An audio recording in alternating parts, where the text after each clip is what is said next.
How's God going to make room for my new blessings if I'm not taking care of the blessings that he has already given to me? Now, in the past, when I used to stay in the projects and stuff like that, and, last year, a couple years ago, whatever, I did not take care of my home the way that it deserved to be taken care of. I didn't clean. Well, I did clean, but I only cleaned like once a week. And you know what? Honestly, I'm not going to lie to y'all. Like, depression kicked my butt, and my kids' daddy, he's just started rubbing off on me. And, it's just certain things, it wasn't a priority for me anymore. To be exact, I was like that for years, like years amongst years while we was in a relationship. And it kind of makes sense to why my life was always in shambles. Because I wasn't taking care of what was in front of me.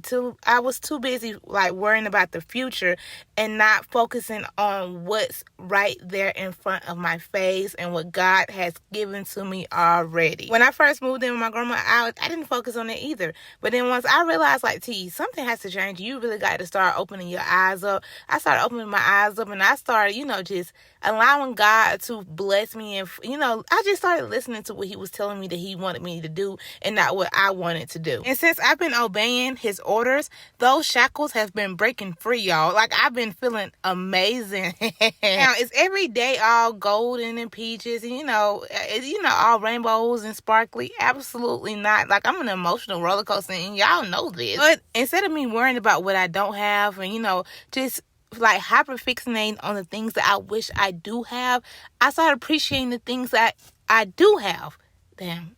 Did I say that right? Moral of the story, be grateful, be mindful, and be appreciative of what you do have at the moment, okay? Oh, yeah, and you have to be patient also. Because you know what? Without a testimony, without going through something, what are you going to have to tell at the end of your journey, y'all? I don't mean like when you pass away or anything like that. I mean when it's time for you to enter that new chapter of your life, the life that you've been dreaming of, those dreams, those goals that you finally reached, that career, that house, or whatever that you've been praying for, that you've been, patient for, that you've been working your butt off for. What are you going to tell to your children on how you got to where you got to that day? You get what I'm saying? Stop stressing about things that you cannot control, but start focusing on the things that you can control. Oh, with that being said, the things that I can control is making sure that my kids have a clean space to come to every day when they, it's time for them to lay down to go to sleep. Keeping everything clean, fresh, and everything, so that way when God does bless me with everything that I've been praying for, I can still have that discipline to make sure that what he did give me is still being taken care of when I get to my own house, if that makes sense. This project right here was so therapeutic for me, y'all. I actually enjoyed doing it more than I really, really wanted to admit to myself at first. And now I really don't, have an issue cleaning up and making sure everything stays up to par. But that's it, y'all. I love you. Bye.